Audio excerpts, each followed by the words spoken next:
দেশে কয়েকদিনের সহিংস ঘটনার প্রভাব পড়েছে শেয়ার বাজারেও। সাধারণ ছুটির আগে শেষ কার্যদিবসে দরপতনের মাধ্যমে লেনদেন শেষ হওয়ার পর বুধবার খোলার প্রথম দিনে বড় দরপতন হয়েছে। তবে বৃহস্পতিবার অনেকটা ঘুরে দাঁড়ায় শেয়ার বাজার। পরাগ আজিমের রিপোর্ট। সারা বিশ্বে যে কোনো অস্থিতিশীল পরিস্থিতির প্রথম প্রভাব পড়ে শেয়ার বাজারে। বাংলাদেশও এর ব্যতিক্রম নয়। কোটা সংস্কার আন্দোলনের সময় গত সপ্তাহের শেষ দিকে দ্রুতগতির 4G ইন্টারনেট সেবা বন্ধ হয়ে যায়।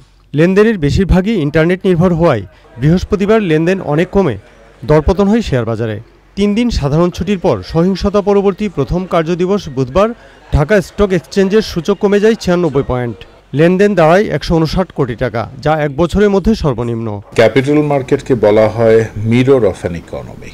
যখন অর্থনীতিতে কোনো রকমের দুর্ঘটনা ঘটবে, এই স্পর্শকাতর মার্কেটে কিছু না কিছু আপনার রিফ্লেকশন দেখতে পাবেন। আমাদের দেশে যে কয়দিন যে আমরা দুর্ঘটনাগুলো দেখেছি, এটার একটা ইম্প্যাক্ট তো থাকবেই, এবং তাই গতকালকে আমরা মার্কেটে তারই একটি প্রতিফলন দেখতে পেয়েছি। আশা করছি খুব কুইক অর্থনীতি পুনরুদ্ধার হবে এবং সব কিছু স্বাভাবিক পর্যায়ে চলে আসা শুরু হয়ে গেছে, এবং সামনে আমার মনে হয় অল্প কয়েকদিনের মধ্যে ঠিক হয়ে যাবে। তবে সপ্তাহের শেষ কার্যদিবসে আবার ঘুরে দাঁড়িয়েছে বাজার।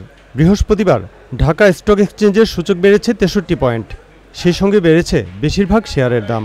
মানুষের মনে যে উৎকণ্ঠা ভয় ছিল, সেখান থেকে সবাই বেরিয়ে আসছে, সেটা আমরা আজকের বাজারে দেখতে পাচ্ছি। তার মানে বোঝা যাচ্ছে যে মানুষের আবার কনফিডেন্স লেভেল আগের জায়গায় ফেরত যাচ্ছে।